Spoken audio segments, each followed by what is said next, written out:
जी मेहदी साहब।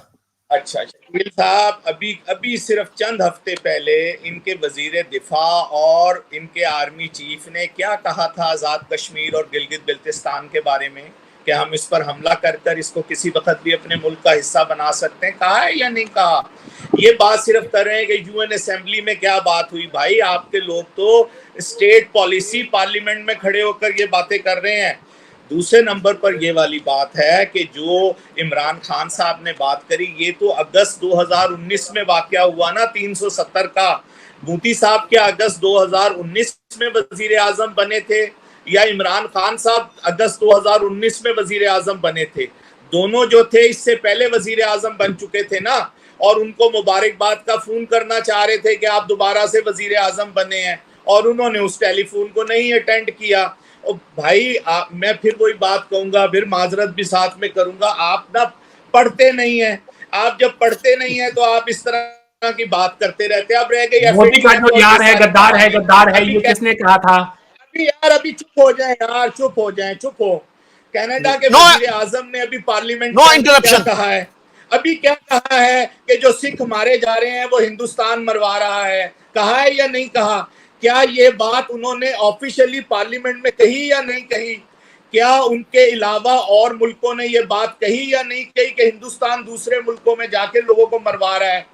एक वजीर आजम आपके मुल्क के सॉइल पे खड़े होके वजीर खारजा जो जर्मनी की थी उसने क्या कहा कश्मीर के हवाले से, और फिर आपने उसको वापस जब वो जाने लगी तो उसको रेड कारपेट भी नहीं दिया, और आपने उसके जिस तरह का उसके साथ में सलूक किया। देखिए दुनिया आपके बारे में भी सब कुछ कह रही है कि पाकिस्तान जो है वो सुनने के लिए तैयार है और पाकिस्तान उसे एड्रेस करने के लिए तैयार होता है। और पाकिस्तान के जिस किसी जमात पर या किसी पर पाबंदी लगी है, पाकिस्तान ने हमेशा उस पाबंदी के खिलाफ यूनाइटेड नेशन में बात की है। हत्ता के सिर्फ पाकिस्तान ने नहीं की, सलामती कौंसिल के जो 5 मुस्तकिल ममालिक हैं उन ममालिक ने भी बात करी कि ये मक्की साहब के ऊपर नहीं लग सकती पाबंदी, ये हिंदुस्तान गलत प्रोपेगेंडा कर रहा है। फिर आपने फरमाया था पिछले उसमें, वो बीच में फिर मेरी ये इसकी वो खत्म हो गई बैटरी, आपने फरमाया पाकिस्तान इंटरनेशनल रिलेशन में क्यों हिस्सा लेता है, उसकी क्या हैसियत है? और भाई पाकिस्तान की ये हैसियत है कि आज भी चीन और अमेरिका मानते हैं कि पाकिस्तान ने ये रास्ता दिया था चीन और अमेरिका के ताल्लुकात के सिलसिले में। आज भी इंडोनेशिया ये मानता है कि पाकिस्तान ने उसकी आज़ादी के लिए, आज भी मराकश के, आप पता नहीं तशरीफ लेके गए या नहीं, उसके वजीर आजम के दफ्तर में वो पासपोर्ट लगा हुआ है जो उनके पहले वजीर आजम को पाकिस्तान के नुमाइंदे ने जारी किया था यूनाइटेड नेशन से, और वो यूनाइटेड नेशन में पाकिस्तान की सीट से अपनी आज़ादी की उसने बात की थी। तो पाकिस्तान का जो रोल है वो अलजाइर को पता है कि फ्रांस के खिलाफ जब वो आज़ादी की तहरीक चला रहे थे तो पाकिस्तान ने उसमें क्या रोल अदा किया है।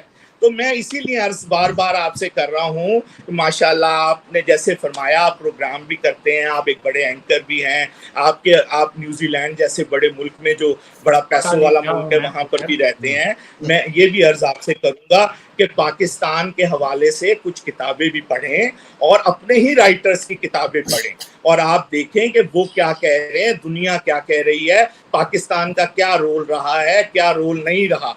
बिल क्लिंटन ने भी अपनी किताब माई लाइफ के अंदर हिंदुस्तान का जिक्र नहीं किया हुआ, पाकिस्तान का जिक्र किया हुआ है। और इसी तरह लीडर्स किताब के अंदर रिचर्ड निक्सन ने जहां नेहरू साहब का जिक्र किया हुआ है वहां जनरल अयूब खान साहब का भी जिक्र। तो ये सारी चीजों को देखें और इसको देखने के बाद ये सारी बातें करें। आपका तारुफ ये हुआ कि आप पाकिस्तान के दोस्तों में से हैं, आपने एक दफा भी पाकिस्तान को इज्जत के साथ बात करी कि किस तरह पाकिस्तान, मतलब मुझे बताइए, मैंने हिंदुस्तान के हवाले से कोई भी ऐसी बात करी हो जो हिंदुस्तान या हिंदुस्तान कौम के खिलाफ जाती हो?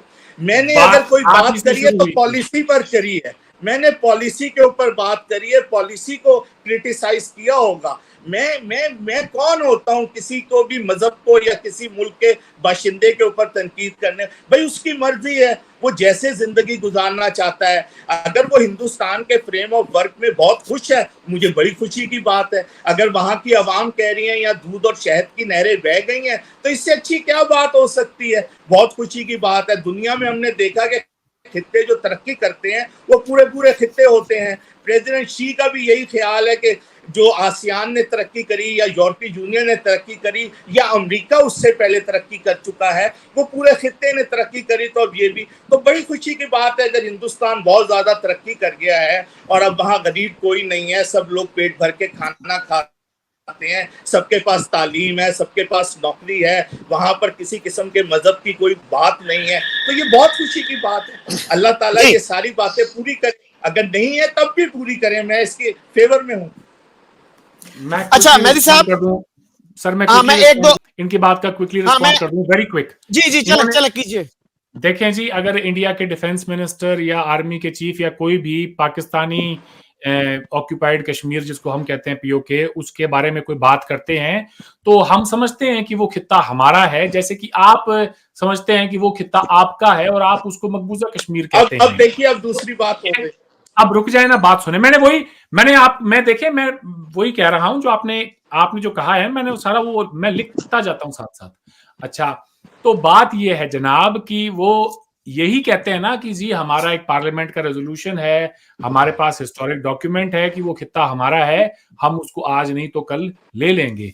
बात ये है कि वो जिस दिन आएंगे ना आपके तरफ कोई अटैक करने के लिए या कुछ और, उस दिन देखेंगे कि इंटरनेशनल कम्युनिटी का क्या रिएक्शन होता है। जहां तक मेरी अपनी सोच जाती है वो ये है कि ये एलओसी को बाय फोर्स या कोई वॉर के जरिए, प्रॉक्सी वॉर के जरिए कोई भी तब्दील करने की कोशिश करेगा तो उसके लिए इंटरनेशनल कम्युनिटी में कोई गुंजाइश नहीं है। आपने बिल क्लिंटन साहब की बात की, मैं इस वीडियो के खत्म जब ये कभी पब्लिश होगा मैं नीचे लिंक दूंगा कि 4 जुलाई 1999 को एक डॉक्यूमेंट्री है पूरी, उसमें प्रेसिडेंट क्लिंटन खुद कह रहे हैं कि पाकिस्तानी प्राइम मिनिस्टर नवाज शरीफ हमारे यहां पर आए, उन्होंने कहा कि जी आप ये सीज फायर करवा दें, हमारे दरमियान हमारे हालात बड़े खराब हो गए हैं वहां पे। तो क्लिंटन सेज कि मैंने नवाज शरीफ को कहा कि नो, तुम्हारे पास दो रास्ते हैं। पहला रास्ता तो ये है कि तुम जो है सीज फायर का खुद ऐलान करो, अपने ट्रूप्स को विड्रॉ करने का ऑर्डर दो, और अगर ऐसा करते हो तो मैं इंडिया को भी कहूंगा कि वो भी ताउन करे, उनको सेफ एग्जिट दे। अगर आप नहीं करते हैं तो we will declare you as a rogue nation. ये प्रेसिडेंट बिल क्लिंटन ने ये बात कही when he was the president. और आपके ऊपर है कि अब शाम को हम मिलते हैं, कौन सी तकरीर पढ़नी है वो आप तैयार करके लेकर आए। वो आप वक्त वैसे 2.5 घंटा हो चुका है, आप मैं सुना दूंगा यहाँ पे, फिर ये ना कहना कि झूठ बोल रहे हो। अच्छा, नहीं रहने दें उसको। फिर सुने, फिर उन्होंने अच्छा ये है कि जी ये कह रहे हैं जी पास्ट में जीना बंद करें। पास्ट में जाना ही कौन चाहता है? मैं तो चाहता हूं कि हम आगे की बात करें, कोई मुस्बत बात करें। हिंदुस्तान पाकिस्तान के अंदर नॉर्मलाइजेशन हो, ताल्लुकात में ट्रेड के अंदर हो, बावजूद कि कश्मीर का एक इशू है, अपनी जगह पे है, वो रहे। जैसे इंडिया चाइना के दरमियान है, हमारा कोई ट्रेड डेफिसिट भी होगा तो भी कोई बात नहीं है, इंडिया चाइना का भी है, एक मुल्क बड़ा है मुआशी एतबार से, सो बी इट। हम कुछ ना कुछ आवाम के लिए उसमें भी रिलीफ होगा, मैं ये कहना चाहता हूं। फिर इन्होंने कहा कि जी कि मैं पाकिस्तान की जो है पॉलिसी पर तनकीद करूं, ना कि वहां के लोगों पे या कुछ और। मैं रियासत पाकिस्तान की पॉलिसी की ही तो मैं यहां पे बात कर रहा हूं, उसी को ही क्रिटिसाइज कर रहा हूं, आपको या पाकिस्तानी आवाम को बिल्कुल नहीं कर रहा। साहब आप भी ये वीडियो दोबारा देखिएगा। मैं जब बात करता हूं अपनी जाती हैसियत में, तो यकीन माने हम जो हैं, जो कोई भी इंसान क्रिटिसाइज करता है दुनिया में किसी भी हुकूमत को, किसी भी मुल्क पे जब क्रिटिसिज्म होता है ना, वहां के अवाम पे कभी नहीं होता, वहां के हुकूमत की जो पॉलिसीज होती हैं उन्हीं का ही क्रिटिसिज्म करता है कि जब अमेरिका ने ये कर दिया तो अमेरिका के कोई 30 करोड़ लोगों ने कुछ नहीं कर दिया। वहां की हुकूमत जो करती है उसके फैसले को ही क्रिटिसाइज किया जाता है। मैं भी पाकिस्तानी हुकूमत के फैसले को ही क्रिटिसाइज कर रहा हूं कि वो हिंदुस्तान से ट्रेड के मुतालिक कोई फैसला कर ही नहीं पा रहे। एक सांस में तो कहते हैं कि आर्टिकल 370 और 35 ये खत्म नहीं हो जब तक उसको री इंस्टेट नहीं करते, बहाल नहीं करते, हम ट्रेड करेंगे नहीं। तो मैंने कहा अगर इतनी गैरत है तो फिर दवाइयां क्यों लेते हो? उस वक्त गैरत कहां चली जाती है? तो ये बात, ये तल्ख हकीकत है जिसको आपको भी तस्लीम करना चाहिए। बस इतना कहना चाह रहा था जी। अच्छा मेहदी साहब, आप इन्होंने मेरी बात का जवाब नहीं दिया सर। एक मिनट, मैंने एक सवाल पूछा था कि हिंदुस्तान पाकिस्तान के दरमियान जो जंगें हुई हैं, सुन ले आप सर 10 सेकंड सुन ले, सिर्फ 10 सेकंड मेहदी साहब, 10 सेकंड मेहदी साहब, सिर्फ 10 सेकंड। मैंने इनसे सवाल पूछा था इससे पहले कि जब ये रिस्पॉन्ड कर रहे थे कि हिंदुस्तान पाकिस्तान के दरमियान ये जो हमारे दरमियान जो खलीज है, इसके पीछे जिम्मेदार कौन है? क्या आप हिंदुस्तान और ने आपके ऊपर जंगे मुसल्लत की हैं या पाकिस्तान ने हिंदुस्तान पे जंगे मुसल्लत की हैं? मैंने former air marshal Asghar Khan साहब का जिक्र किया। मैं चाह रहा था कि उस हवाले से कोई गुफ्तगू करते, इन्होंने नहीं की। जी मैं वो भी कर देता हूं। देखिए, वो भी कर दीजिएगा, एक मिनट ठहरिएगा। मेहदी साहब, मैं भी अपना पॉइंट एक ऐड कर दूं, उसके बाद आप जवाब दीजिएगा। मैं भूल जाऊंगा, आप फिर कर लीजिएगा, फिर मैं जवाब दे दूंगा इनकी बात। चले शकील साहब, अच्छा अब आप फरमा रहे हैं जंगों का। भाई जंगे तो हुई 1948 में या 1965 में, जब पाकिस्तान बना, और पाकिस्तान का जो हिस्सा था वो हिंदुस्तान दे रहा था पाकिस्तान को, दिए थे। पाकिस्तान का जो हिस्सा तकसीम हुआ था वो दे रहे थे पाकिस्तान को। मुझे बताइए, जो पैसों की तकसीम थी दोनों मुल्कों के दरमियान, वो पैसे आप दे रहे थे या नहीं दे रहे थे? और क्या रहेगा, पहले दिन से ये भी सेटल कर लेते, एक तो पैसे हो गए। अच्छा और बोले, इसके अलावा और कौन सा हिस्सा था? ओ भैया, अब आपने सर सवाल सुन ले प्लीज, सवाल सुन ले प्लीज, खुदा के लिए। एक तो पैसे की बात हो गई, एक पैसे की बात हो गई है, और कौन सा हिस्सा रह गया था वो भी बता दें। अच्छा, महात्मा गांधी साहब ये कह रहे थे कि अभी कुछ अरसे की बात है, हम दोनों मुल्क इकट्ठे हो जाएंगे, और वो बाकायदा एक वॉक शुरू करना चाहते थे दोनों मुल्कों को इकट्ठा करने की। आप जो थे वो एक्सेप्टेंस लेवल जो था वो आपका ये वाला था। आपके पैसे नहीं दिए आपको, आपके हिस्से के, और कौन सा हिस्सा रह गया था यार? आप बोलते ही अभी मुझे चलने तो दे। अब आप इंटरप्ट ना करें प्लीज, इंटरप्ट करेंगे तो टाइम जाया होगा। सर वो थोड़ा सवाल था, ये बात घुमा देते हैं। मैंने पूछा कौन सा, मैं घुमा के नहीं ना कर रहा, मैं लेकर आ रहा हूं वहीं पर। फिर आपने जो है, जब आपने, आपके जो सरदार साहब थे वजीर दाखिला, उन्होंने जो कुछ कहा वो रिकॉर्ड का हिस्सा है पाकिस्तान के हवाले से। फिर उसके बाद जो है यूएन के अंदर कश्मीर के मसले को कौन लेकर गया था? कश्मीर के राजा के साथ जो भी वो आप सो कॉल्ड डॉक्यूमेंट है, वो क्या हुआ था? क्या ये फैसला नहीं हुआ था कि किस तरह बंटवारा होगा इस मुल्क का? तो बात फिर वहीं आ जाती है कि आपने पहले दिन से वो बीज बो दिए थे, जिसके बाद आप ये सारी सूरत हाल हुई। 1948 में सबसे पहले कश्मीर में किसका फौजी आया, उसके बाद क्या हुआ, फिर ये सारी चीजों को आप लेकर चलेंगे। आपका आया और किसका? आपका आया, आपने कहा राजा ने बुलाया, हम राजा के कहने पर आ गए हैं। तो मेरे भाई, ये सारी चीजें जो हैं ये रिकॉर्ड का हिस्सा हैं। ये आपके कह देने से कि जनाब वो फलाने ने कह दिया, बहुत सारी किताबें आपके, मसलन जसवंत सिंह ने पूरी चीजें बिखेर के रख दी कि पाकिस्तान बना क्यों। वली खान साहब जो आखिरी दिन तक कांग्रेस के हमायती थे, उन्होंने अपनी किताब में खुल के लिख दिया है कि पाकिस्तान क्यों बना। तो मेरे भाई, ये सारी चीजें जो हैं ये आप एक तरफ मत डाल दें। जब भी दुनिया चलती है तो दुनिया में हर तरफ से गलतियां होती हैं, तो गलती जो है वो आपकी तरफ से हुई है, कोई गलती हमारी तरफ से हुई है, लेकिन इसका ये मतलब नहीं है कि उन गलतियों को ठीक ना किया जाए। समझ रहे हैं आप? हमारी तरफ से तो यहां तक हुआ, मना किया गया नवाज शरीफ साहब को कि आप मत जाएं मोदी साहब की हल्फे वफादारी की तकरीब में, लेकिन नवाज शरीफ साहब हल्फे वफादारी की तकरीब में गए। और उसके बाद क्या हुआ? और उसके बाद इंडिया ने क्या प्रोपेगेंडा पाकिस्तान के खिलाफ शुरू किया? यूनाइटेड नेशन के अंदर क्या कहा इंडिया ने पाकिस्तान के खिलाफ? ये सारी चीजें जो हैं ये रिकॉर्ड के ऊपर मौजूद है। अरविंद साहब, आपके या मेरे कह देने से कुछ नहीं होगा। ये सारी चीजें हमें 1947 से शुरू होगी और आज वाले दिन तक आऊंगा। मैं ये कह रहा हूं कि इंडिया ने इस बातों की शुरुआत की, और शुरुआत करने के बाद पाकिस्तान को ये हुआ कि इंडिया पाकिस्तान से बड़ा मुल्क है, तो पाकिस्तान को अपने डिफेंस के लिए जरूरत है। पाकिस्तान सीटों और सेंटों में गया, और पाकिस्तान इन तमाम मामलात के अंदर इंडिया की, फिर वो कहेंगे शकील साहब कि आप हेजमनी का लफ्ज इस्तेमाल ना करें, जब ऐसी सूरत हाल पैदा की गई तो पाकिस्तान के लिए दूसरी सूरत हाल नहीं बची। और ये किसने आपको कह दिया कि 1971 की वॉर भी हमने शुरू कर दी थी? तो ये सारी चीजों को, इस रिकॉर्ड को दुरुस्त करें कि क्या रिकॉर्ड था, क्या नहीं था।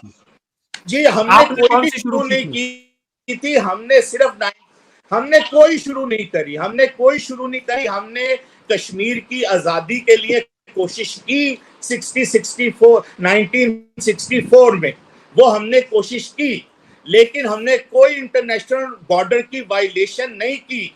हम उस डिस्प्यूटेड एरिया में थे जो 1947 के मुताबिक अनफिनिश्ड एजेंडा है, बकौल आपके आप ही यूनाइटेड नेशन में लेकर गए थे। तो यूनाइटेड नेशन ने उसे अनफिनिश्ड एजेंडा करार दिया हुआ है कश्मीर को, और हमारे प्राइम मिनिस्टर ने अभी भी यही बात की है कि जो आपने इंडिया के कहने पे किया था, अब खुदा के लिए उसको इम्प्लीमेंट करें, जैसे आपने जनूबी सूडान में किया, जैसे आपने इंडोनेशिया के अंदर किया। जी बताइए शकील साहब, आपका क्या सवाल है? जी मेहदी साहब, एक तो टेररिज्म के हवाले से था, हिलरी क्लिंटन ने इस्लामाबाद में बैठ के कहा था कि पाकिस्तान की मिसाल उस बंदे की सी है जो अपने बैकयार्ड में सांप पालता है और तवक्को ये रखता है कि ये सिर्फ हमसायों को काटेंगे। अच्छा, आपको पता है कि यूएन में कितनी पाकिस्तानी ऑर्गेनाइजेशंस और कितने इंडिविजुअल्स हैं जिनको टेररिस्ट ऑर्गेनाइजेशंस डिक्लेयर किया गया है। दूसरी आपने बात की कि इंडिया ने पार्टीशन को एक्सेप्ट नहीं किया, गांधी जी भी उसको खत्म करना चाह रहे थे और पता नहीं कौन, और जसवंत सिंह का भी आप साथ हवाला दे रहे हैं। जसवंत सिंह का तो आर्ग्यूमेंट टोटली अपोजिट है, वो ये कहते हैं कि नेहरू ने पार्टीशन करवाई और हमारी बहुत बड़ी हिस्टोरियन है। सर सुन लेना, कह रहा हूं, मैंने पिछले प्रोग्राम में भी आपके कहा था। मेरी गुजारिश सुन लें, उसके बाद आप you have every right to contradict me. तो सर, आयशा जलाल जिनके बारे में मलिहा लोधी ने यह कहा कि she is the greatest historian produced by Pakistan, वो कहती है कि पार्टीशन तो करवाई नेहरू ने थी। तो अब हम ये कहते हैं कि नहीं, उन्होंने तो जनाब पार्टीशन नहीं करवाई और पार्टीशन को एक्सेप्ट नहीं किया। सर 48 में Nehru went to Aligarh Muslim university, वहां पे उन्होंने यही बात की कि हम पे ये कहा जा रहा है जी हम पाकिस्तान को जबरदस्ती शामिल करना चाहते हैं। उसने कहा अगर हम शामिल करना चाहते तो पार्टीशन से एग्री ही क्यों करते। और आज अगर मुझे पाकिस्तान की तरफ से ये ऑफर आए कि आप शामिल होना चाहते हैं तो मैं कहूंगा thanks but no thanks, I have enough problems of my own. तो ये जो चीजें हैं ना पाकिस्तान में टोटली वन साइडेड पढ़ाई जाती हैं। मैं आपको शौकत हयात का भी रेफरेंस दे सकता हूं कि किस तरह से नेहरू ने उनसे कहा कि भाई शकील साहब, अब मेरी बात सुनिए शकील साहब, आप ये सारी गुफ्तगू ना पिछली दफा, उससे पिछली दफा ये सारी चीज आप मुझे हवाला दे चुके हैं और मैंने आपको हर दफा ये आपकी आवाज कट रही है। जब आपने कैबिनेट मिशन नहीं माना, अब आ रही है दोबारा कहिए। जब आपने जब कैबिनेट मिशन को नहीं माना तो पाकिस्तान की मांग के अलावा कोई रास्ता नहीं था। आप मुसलमानों को आईनी जमानत देने के लिए तैयार नहीं था हिंदुस्तान, इसलिए पाकिस्तान बना। जनाब वली खान साहब ने अपनी किताब फैक्ट्स में लिखा है कि हम गए नेहरू साहब और गांधी साहब और हमने कहा कि कायदे आजम मोहम्मद अली जिन्ना साहब, आप जो हैं वो मुश्तरका हिंदुस्तान के वजीर आजम बन जाएं, लेकिन उन्होंने फौरन कहा कि मुझे वजीर आजम बनने की बात नहीं है, आप आईनी तहफ़्फ़ुज़ फराहम करें, जिसके लिए हिंदुस्तान के नेता तैयार नहीं थे। ये है पाकिस्तान बनने की कहानी जो जसवंत सिंह ने भी लिखी है और बहुत लोगों ने लिखी है। उसके बाद क्या हुआ? उसके बाद ये हुआ कि जो वहां के लीडरशिप थे, जो वहां के लोगों को एक्सप्लॉइट करना चाहते थे वोटों के लिए, उन्होंने कहा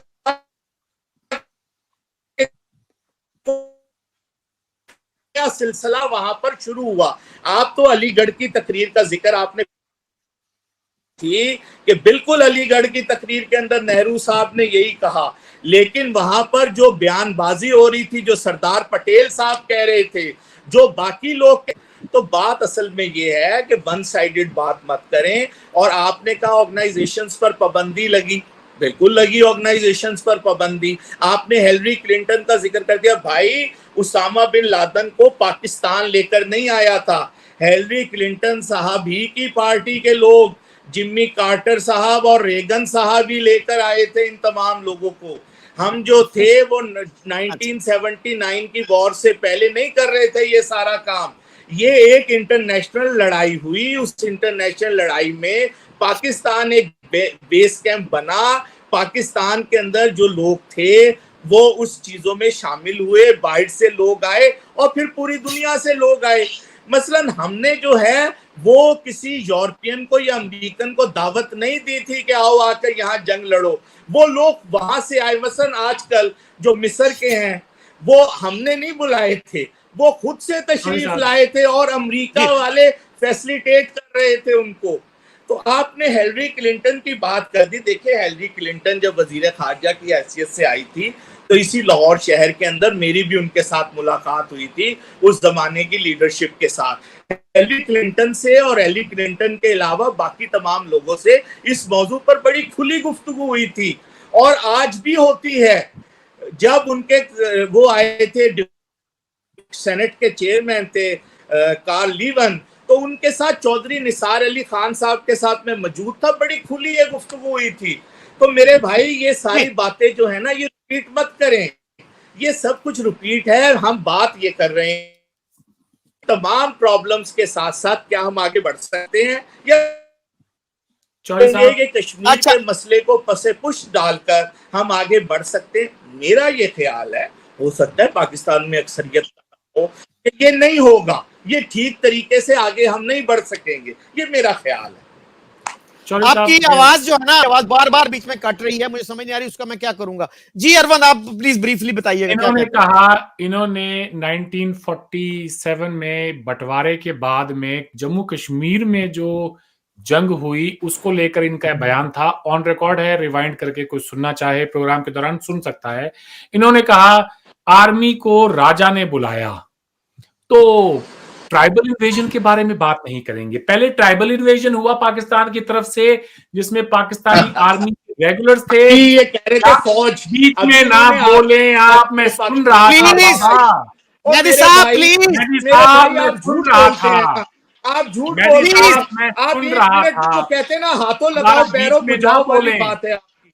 यार इनको अभी तो बात हुई है यार, क्या झूठ बोल रहा हूं मैं? आप झूठ बोलते हैं, आप झूठ ये बोल रहे हैं कि अब आप कह रहे हैं कि ट्राइबल आ गए, पहले आप फरमा रहे थे पाकिस्तान आर्मी आ गई, ये झूठ बोल रहे हैं आप। मैंने पाकिस्तान आर्मी में फर्क है सर, मैंने दोनों। आपने कहा कि जनाब किसने जंग शुरू करी, आपने कहा किसने जंग शुरू करी? जंगे आर्मियों में होती है या लोगों में होती है?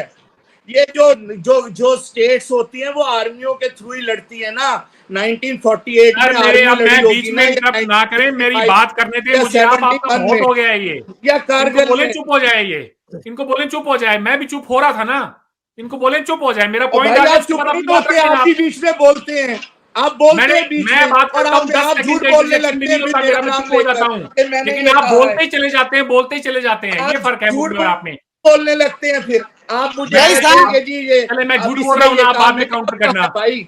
मैं झूठ बोलूं तो आप बाद में काउंटर करना आराम से। अच्छा, जनरल अकबर खान की किताब है रेडर्स इन कश्मीर, उसमें जनरल अकबर खान जो कि पाकिस्तानी आर्मी के जनरल थे वो ये बताते हैं कि ये सारा का सारा जो ट्राइबल इन्वेजन हुआ ये हमारी तरफ से हुआ, हमारे रेगुलर्स भी इसके अंदर शामिल थे, फौज ने असला भी मुहैया कराया, पैसे भी मुहैया कराए, 3 लाख रुपए जो है वो दिए गए इन ट्राइबल इन जो थे इन्वेडर्स इनको। तो उसके बाद जब ट्राइबल इन्वेजन हुआ, ट्राइबल इन्वेजन के बाद महाराजा ने इंडिया के साथ में जो है उसने जो है सक्सेशन किया, उसके बाद जाके फिर हिंदुस्तान की फौज आई है। ये झूठ मैं नहीं बोल रहा हूं, झूठे आप हैं। आपका झूठ लोग पकड़ लेंगे जब बात आएगी। अब रुक जाएं, आप बोल रहे हैं, आप झूठ बोलते हैं यार, आप झूठे बोल रहे थे। आप यार प्लीज आर्मी की बात करते हैं, कभी आप इनको बोले बीच में ना बोले, आप झूठ बोलते हैं। ये बीच में आप सर ये झूठ बोल रहे हैं, पिछले 2.5 घंटे से आप झूठ बोले जा रहे हैं। आप झूठे आदमी, आप झूठ बोले जा रहे हैं। आप कभी कुछ कहते हैं, कभी दूसरी बात, अपनी बात को हाथों लगाओ पैरों में जाओ, तैयार नहीं है। हद है यार, हद है वाकई में। आप इतना झूठ बोल रहे हैं, हद है कि मैं कोट कर रहा हूं। आपने शकील साहब एयर मार्शल अफजल खान ने कहा आप इतने झूठे आदमी को बुलाया हुआ है आपने, और ये मुझे झूठा कह रहे हैं। झूठे और पाकिस्तानी आर्मी के जनरल्स को मैं कोट कर रहा हूं और ये जनाब मुझे झूठा कह रहे हैं।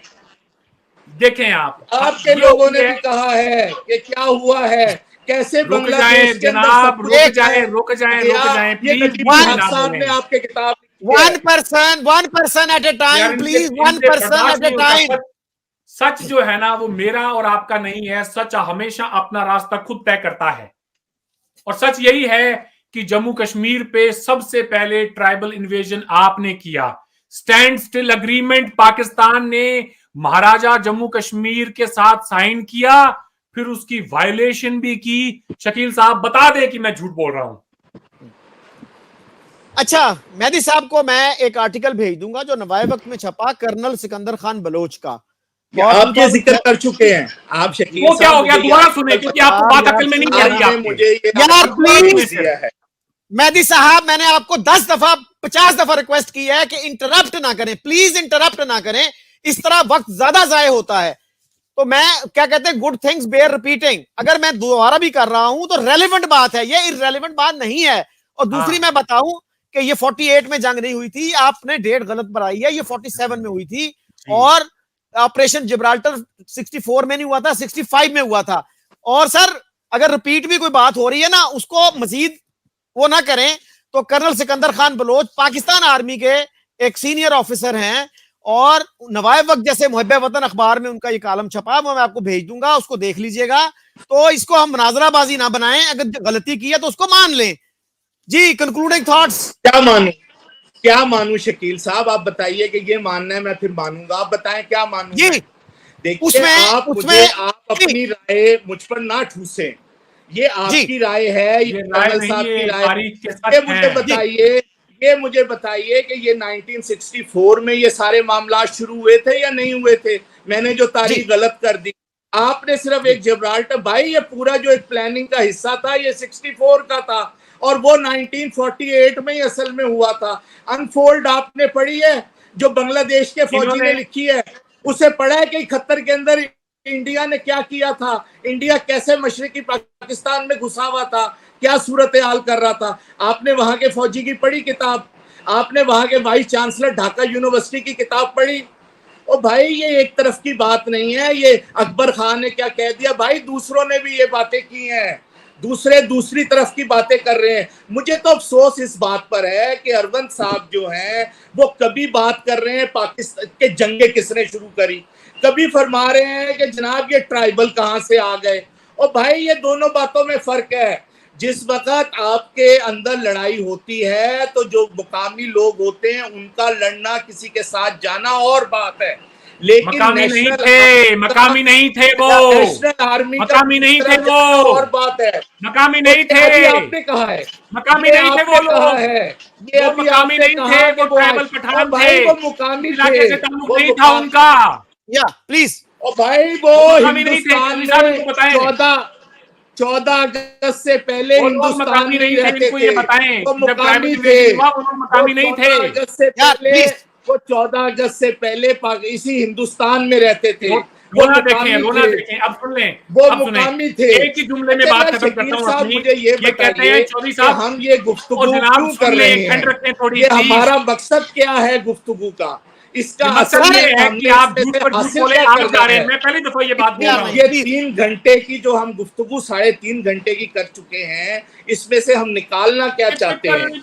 इतना बड़ा प्रोग्राम करने का क्या मकसद है? बस हम चाहते क्या है कि क्या करना है? मेहदी साहब, जब मैं ये रिक्वेस्ट आपसे बार बार कर रहा हूं, जब 2 लोग 3 लोग मुसलसल बोलते हैं किसी को समझ नहीं आएगी, प्लीज इंटरप्ट ना करें। अरविंद, कंक्लूडिंग थॉट्स प्लीज, हम 5-7 मिनट में इसको खत्म करें और ये झूठ जैसे लफ्ज हम ना यूज करें। जी, मैंने तो अब आखिर में जाके मुझे मजबूर होकर कहना पड़ा है, बाकी मैंने कभी नहीं कहा पूरे प्रोग्राम में। 3 घंटे प्रोग्राम में सुनिएगा आप इसको। अच्छा, कितने शरीफ, कितने मासूम लोग हैं, ये कहते हैं हमें हमारे हिस्से के पैसे नहीं दिए। आप जंग भी मसलत करें उनके ऊपर और वो आपको पैसे भी दें, ये दुनिया में कहीं नहीं होता। नहीं कहीं नहीं होता है कि आप हमारे ही। अब ये फिर बीच में बोलना शुरू कर देते हैं यार। मेहदी साहब फिर आप बोल रहे हैं। मेहदी साहब, आपको मैं टाइम दूंगा, प्लीज आपको टाइम दूंगा, please let him speak. Please let him speak. ये दुनिया में कहीं नहीं होता कि जी हम पैसे भी उनको दें और वो उन्हीं पैसे से हथियार खरीद कर हमें ही मारें। दुनिया में कहीं नहीं होता, कोई मिसाल नहीं मिलती। आपको पैसे मिलते अपने हिस्से के अगर आपने कश्मीर में ट्राइबल इन्वेजन ना किया होता, आपने मामलात को खराब नहीं किया होता। शकील साहब बताएंगे कि आपने स्टैंड स्टिल अग्रीमेंट करने के बाद में खुद वायलेट किया।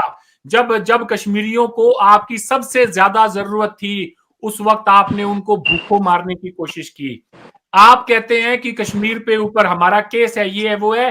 अरे कश्मीर तो आपको थाली में रख के इंडिया दे रहा था, आप लेने के लिए तैयार ही नहीं थे। प्लेबिसाइट की आज बात करते हैं। कायदे आजम ने कहा था, इन्होंने इजराइल के हवाले से गुफ्तगू की कि कायदे आजम ने इजराइल के मामले में पॉलिसी देकर चले गए हैं। तो कायदे आजम से जो है नवंबर 1947 में, in the first week of November 1947 lord Mountbatten आए Lahore. Mountbatten Jinnah talks very well documented हैं, आप उनको पढ़ें जाके। उसके अंदर लॉर्ड माउंटबेटन ने कहा कि हम हैदराबाद, दक्कन, जूनागढ़ और जम्मू कश्मीर तीनों में प्लेबिसाइट करवा लेते हैं। जिना साहब रिफ्यूज्ड, जिना साहब ने मना कर दिया। उन्होंने कहा कि मैं प्लेबिसाइट नहीं करवाना चाहता हूं। ये है प्रॉब्लम आपकी, जब फैक्ट्स को आप तोड़ मरोड़ के पेश करते हैं। ओ यार तू कितना झूठा आदमी आज टकर गया यार, आज कितना झूठा। अच्छा कैसे जबान का इस्तेमाल करेंगे? अच्छा मुझे मौका देंगे, अब मैं बात कर लूं। तू झूठा आदमी है यार, तू तड़ाके पे आ गए हैं, बात कर सकता ये तू तड़ाके पे आ गए हैं। मैं बात कर सकता हूँ, कह रहे हैं तू झूठा आदमी है यार, बात कर सकता हूँ, तू तड़ाके पे आ गए हैं। मैं बात कर सकता हूँ। शकील साहब मुझे बताएं जी। अच्छा ये मुझे बताइए आप दोनों से मैंने रिक्वेस्ट की कि झूठे का लफ्ज ना इस्तेमाल करें। उससे डिबेट को कोई फायदा नहीं होता, डिबेट तबाह हो जाती है। चौधरी साहब, जो मैंने जिना साहब और लॉर्ड माउंटबेटन के दरमियान टॉक्स की बात की, क्या मैं झूठ बोल रहा हूं? आप बताएं। चले यहां फैसला करते हैं हमारा। तारीख के साथ जी आप झूठ बोल रहे हैं। मैं बताता हूं कैसे झूठ बोल रहे हैं। हाथ जुड़ा लो। मेहदी साहब you will get your chance please. ये जो बात है ना, ये एजी नूरानी ने, AG Noorani is an eminent expert on Kashmir issue. Mehdi साहब सुन लें, प्लीज सुन लें, don't show your impatience. AG Noorani यार प्लीज सुन लेना यार, प्लीज सुन लें, मेरा पॉइंट प्लीज सुन लें यार, आपका पॉइंट आएगा ना मेहदी साहब, आपका पॉइंट आएगा। मैं कितनी दफा आपको कहूं कि अपनी बारी पे बोलें, प्लीज अपनी बारी पे बोलें। इससे कोई फायदा नहीं होता, ना आपको, ना मुझे, ना अरविंद को। आपको मिलेगा चांस। तो ये जो बात है, जिना साहब ने प्लेबिसाइट को डिक्लाइन किया, इस ऑफर को, ये एजी नूरानी ने, he is one of the most eminent experts on Kashmir issue. उन्होंने पहली कश्मीर पे किताब 1964 में लिखी थी, और ये जो किताब है 2014 में ऑक्सफोर्ड यूनिवर्सिटी प्रेस कराची ने छापी है, और इस पे डॉन में भी रिव्यू आ चुका है, बाकी अखबारों में आ चुके हैं, और किसी ने इस बात को डिस्प्यूट नहीं किया कि ये बात इन्होंने बेबुनियाद की है। अब आप मेहदी साहब आप बोलिए प्लीज। देखिए मैं तो बात ही कुछ और कर रहा हूं। मैंने ये कब कहा कि कायदे आजम मोहम्मद अली जिन्ना की ये बात हुई या नहीं? मैंने तो नहीं कहा। मैंने तो ये अर्ज करने की कोशिश की है कि आप यूनाइटेड नेशन में लेकर गए और यूनाइटेड नेशन ने कहा कि इस्तबाब राय करना है। उससे पहले की तो बात ही नहीं। उससे पहले तो कायदे आजम ने ठीक कहा कि भाई आपने जब 1947 में एक फैसला कर लिया कि जहां पर मुसलमान मेजॉरिटी में है वो मुस्लिम इलाका होगा, और जहां हिंदू मेजॉरिटी में वो हिंदुस्तान का इलाका होगा, तो वहां पर दोबारा से इस्तबाब राय कराने की क्या जरूरत है?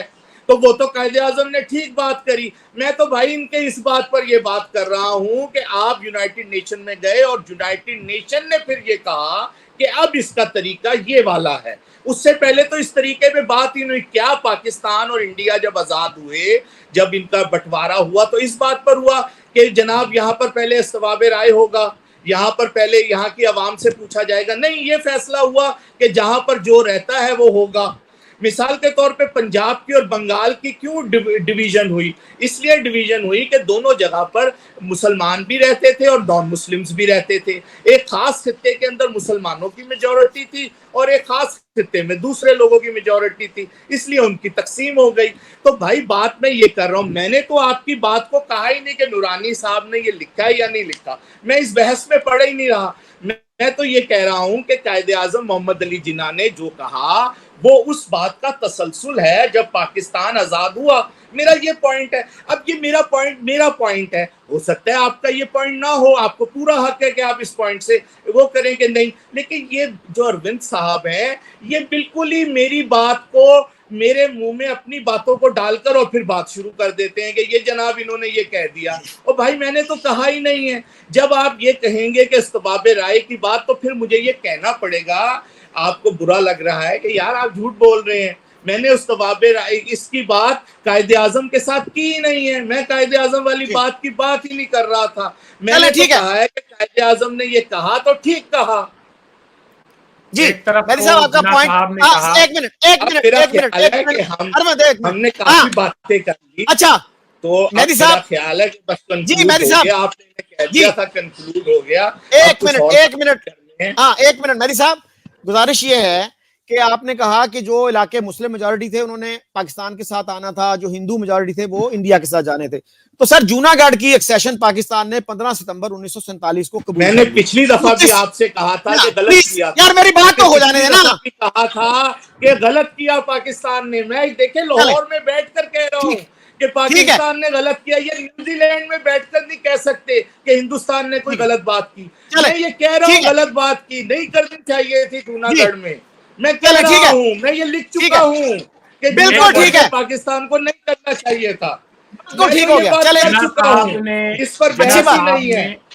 ओके जिन्ना साहब ने लॉर्ड माउंटबेटन से कहा कि आप बंगाल और पंजाब की डिवीजन ना करें, क्योंकि एक पंजाबी जो है और एक बंगाली है, वो पहले पंजाबी है और पहले बंगाली है, बाद में हिंदू है या मुसलमान है।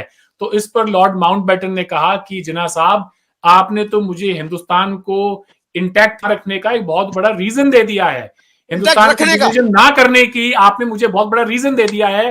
कि फिर उन्होंने कहा कि जब दो कौमी नजरिया पूरे बड़े सगीर पे अप्लाई होते तो पंजाब और बंगाल में क्यों नहीं होता? शकील साहब ये बात भी हुई थी नहीं हुई थी, बताएं इनको। जी यार तो ये इसके साथ यार मुझे क्यों बतवा रहे हैं आप? मुझे मत बतवाएं, मुझे पता है इन बातों का। आप मुझे मत पता होता तो फिर आप अपने पास रखें। अब इस पर भी मेरी बात सुने शकील साहब, अब मुझे पूरा मौका दें इनकी इस बात का। देखिए ये कायदे आजम मोहम्मद अली जिन्ना ने इसलिए बात करी थी कि जिस तरह यूपी है या कोई दूसरा इलाका है, वहां पर एक बहुत बड़ी तादाद मुसलमानों की रहती है, तो क्यों नहीं ऐसा हो सकता कि जब मेजॉरिटी सूबा मुसलमानों का है तो वो मुसलमानों को मिले? ये क्या इसमें बात थी? इसलिए उन्होंने अनडिवाइड की बात की थी। उन्होंने कहा कि ये बताइए कि आबादी जो है पंजाब की या बंगाल की वो ज्यादा मुसलमानों पर है या गैर मुस्लिमों के ऊपर है। मास्टर तारा सिंह का इसके ऊपर एक अपना मौकफ था। उनको कुछ लोग उस वक्त कह रहे थे, गदर पार्टी के जो सैन फ्रांसिस्को से बनी थी, वो कह रहे थे कि हिंदुस्तान के साथ मत जाएं, और वो कह रहे थे कि आप जो है अपने अलहदा मुल्क की, और वो ये भी कह रहे थे कि तारा सिंह हमारे पास अनफॉर्चुनेटली कायदे आजम जैसा लीडर नहीं था, वरना हमारा उसी वक्त एक मुल्क बन जाता। बहुत सारी बातें, लेकिन क्या आज के प्रोग्राम में हमने जितनी बातें हुई हैं 80 साल में, वो 80 साल में हम कर लेंगे? हम 80 साल में वो सारी बातें कंप्लीट कर लेंगे? नहीं हो सकती। तो इसलिए बहुत सारी बातें किसी और प्रोग्राम पे भी रखें, वरना मैं तो हर बार का जवाब देता रहूंगा, ये 4 घंटे का हो जाएगा। तो बात ये है कि आपने ही फरमाया कि ये सुन लेना, मैंने जितनी बात खत्म कर दी आप भी खत्म कर दें। अच्छा 5 सेकंड में इनकी बात का जवाब दूंगा कि अनडिवाइडेड पंजाब में मुसलमानों की आबादी 57% थी। आपको आपकी आबादी के लिहाज से आपको जमीन का रकबा दिया जाएगा और वो दिया गया। आज भी 60% पंजाब आप ही की तरफ है, ठीक है भैया? तो मैंने तो कह दिया हमारी तरफ। 1 मिनट रुक जाएं सर, बीच में ना बोलें। आप पूरा पंजाब और पूरा बंगाल नहीं मांग सकते हैं। आपकी जो पॉपुलेशन थी उस वक्त इंडिया की टोटल पॉपुलेशन जो थी उसके हिसाब से आपको सही रकबा दिया गया था जमीन का। जी अच्छा शकील साहब, मैंने मेरी बात सुने शकील साहब, ठहर जाएं, ये सवाल करते हैं, मुझे बोलने दिया करें। शकील साहब मैंने कब कहा है कि हमें पूरा मिलना चाहिए था? ये हमारी डिमांड थी, नहीं पूरी हुई। आप ये समझते हैं कि हमें ठीक मिला, हम नहीं समझते। आपकी अपनी सोच है। अभी तो आपने बताया आपने कहा कि पंजाब और कायदे आज़म हिंदुओं सिखों को महकूम बनाने के लिए मेरी बात सुने यार, अब ये बोल रहे हैं या नहीं? अब शकील साहब ये बोल रहे हैं या नहीं? भाई बात ये है कि देखिए, ये एक हमारा मौक़िफ़ था, ये ऑल इंडिया मुस्लिम लीग का मौक़िफ़ था, ये कायदे आज़म मोहम्मद अली जिन्ना का मौक़िफ़ था। उन्होंने पेश कर दिया, उन्होंने नहीं एक्सेप्ट किया और उसकी डिवाइड कर दी, बस बात खत्म हो गई। 57% और ये तो बात ये है कि शकील साहब काफी देर भी हो गई है, मेरा ख्याल है काफी प्रोग्राम हो गया। मेरा ख्याल है कि डिस्कशन में इतनी वो हीटेड एक्सचेंज नहीं होनी चाहिए। So thank you very much Arvind, thank you very much Mehdi साहब। शुक्रिया शकील साहब, शुक्रिया मेहदी साहब। थैंक यू सर, आप दोनों हजरात का बहुत बहुत शुक्रिया, बड़ी मेहरबानी।